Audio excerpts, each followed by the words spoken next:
Hey everyone, Sky here to discuss Argo, starring Ben Affleck, Bryan Cranston, Alan Arkin, and John Goodman, directed by Ben Affleck himself.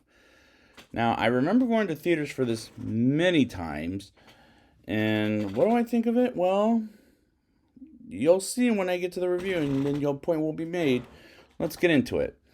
We start with the riot of Iranians in on November 4th, 1979, as they gain an army against the American embassy, as Iran is pretty fucking dangerous to be in Iran and Bahrain back in the day, as a couple of Iranians jump over the gate and open them as the American embassy burns and breaks every single paper and machine, while the Iranian break in the 6 American embassy employees as they escape and are trapped in Iran. And this is a story of how they get rescued from Iran by the CIA as they pretend to make a fake science fiction movie in order to get out of there. To get the 6 Americans out of the Canadian ambassador's house in Iran. And I like how old school the movie looks, as it looks fantastic, and Ben Affleck does a great job pulling off the real events of this movie as one of the characters are made up. And I'll talk about who later on in as the plot is well done and this movie is very well made and the shots look good.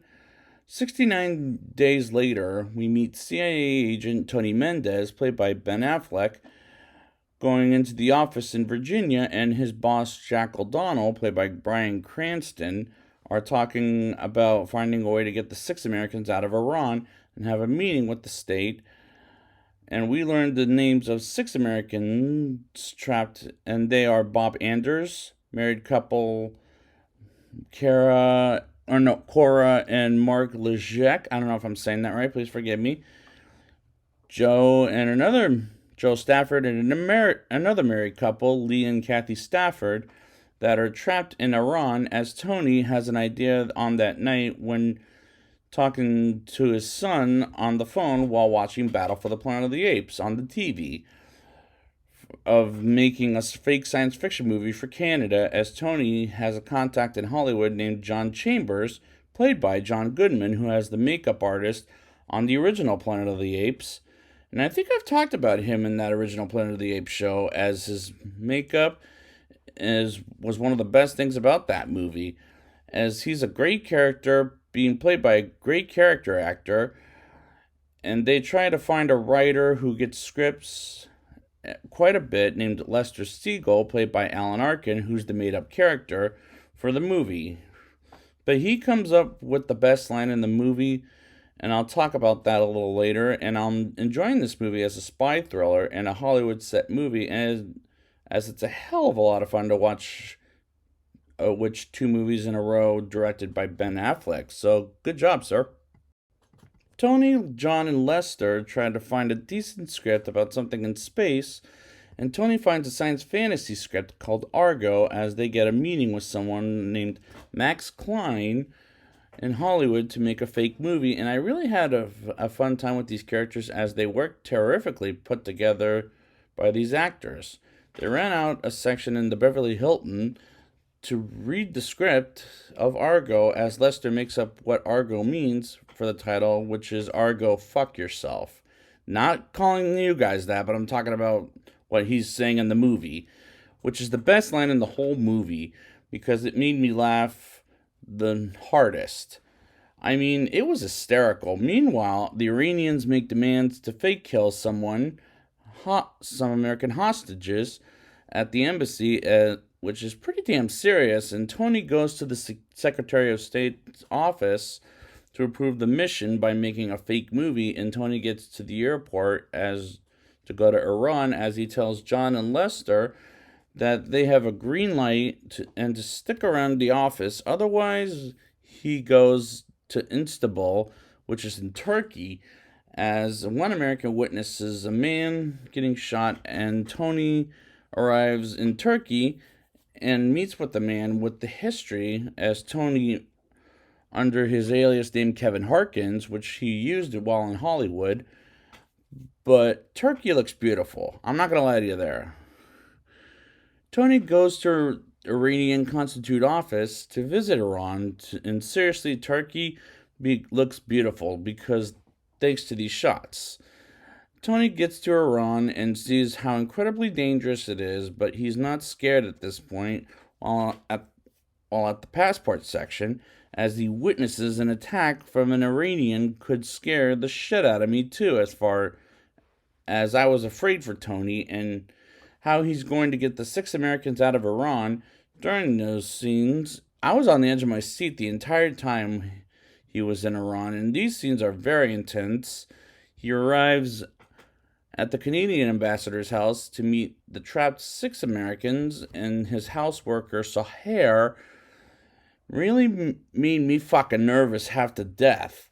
Tony tells the 6 Americans how the mission will go, as Joe is very nervous, as I would be as well. But hell, the whole gang, the whole crew is going to Iran to get 6 Americans out of Iran. It's a scary situation, and Tony has the balls to do so.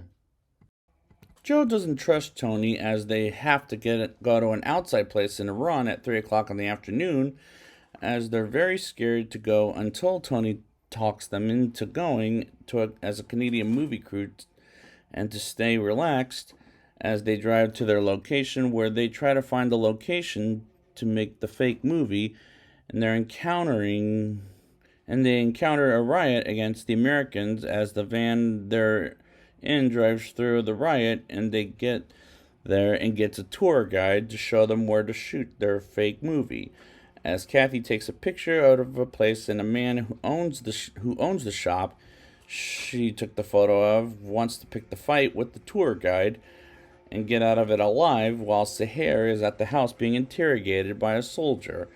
And as the film crew gets back to the house and he says they'll be ready tomorrow, which was an intense scene, the president gets a paper from the CIA that he didn't approve, and Jack tells Tony to come back to America without the 6 hostages because it's an embarrassment to the American history. And I do love the way the conversation ends with Tony hanging up, and Jack gets a mugged coffee cup and hits it and yells "fuck," as they're totally fucked and they don't get out of Iran in time, and Jack knows it and Tony knows it. And I do love the shot when Tony drives by a burned up truck, as it was a haunting shot, as I'm having a briefly better time with it than last time. Whereas I like the town, but this is 5 times better than that in my opinion.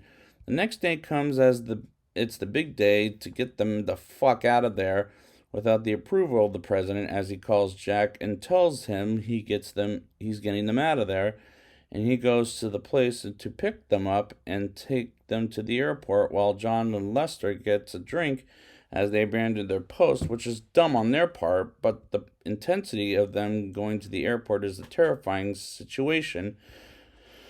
But they do go through the gates, and it's a miracle so far as the next segment is going to be intense like hell.